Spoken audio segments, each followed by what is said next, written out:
Hello, everyone. I want to talk a little bit about empowerment. That is one of the chapters that you have to read in week number 5, and it's kind of an interesting concept. It's certainly not new. It's been around for a while, but we'll start off. Just a brief little history of manager-employee relations. In the 50s, managers learned to be friendly. It was the autocrat. That really started the decline of the autocratic behavior and the Theory X manager. 60s was in all the sensitivity training, and geez, I was there. Some crazy things happened. You bare your soul, you open yourself up, but it was a different time.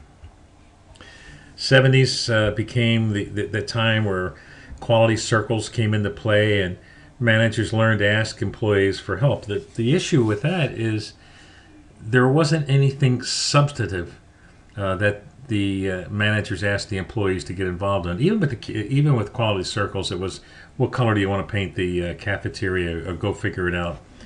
And it failed. It was certainly not a good point.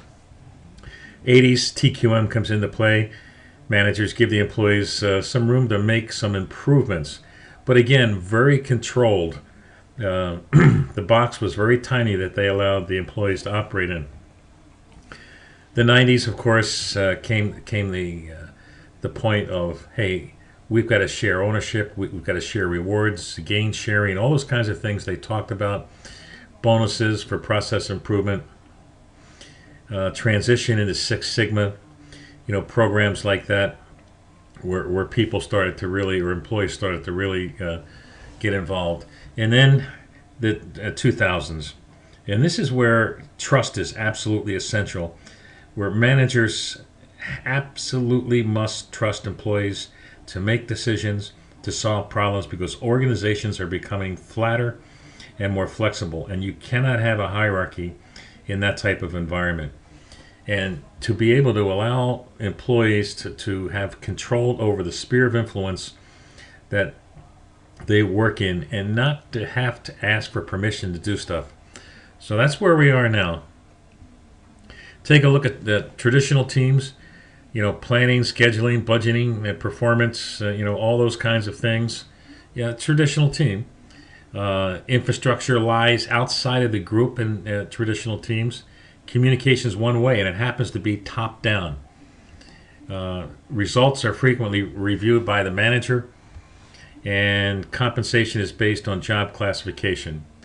On the other side of the coin, where you have a highly empowered team, the typical managerial duties are diffused among several members. You don't need a manager.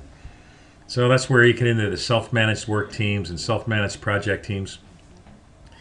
Many of the support systems lie inside the team. The team is responsible for those.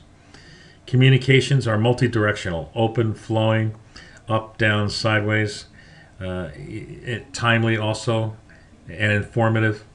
The team continuously reviews its own performance. You don't need a manager to tell you. The team reviews its performance. Reward is based on team and individual contributions. The next one here, again, traditional teams, work is structured around the function. Now, this is a key we're going to talk about later on. Work is divided into predefined roles. You are going to do X, Y, and Z, and that's it. Ownership of individual assignments. That's your assignment, and you're totally responsible for it. The skill set is really very narrow, and it's functionally based. There is a hierarchy. And of course, the managers have the final say in any key decisions.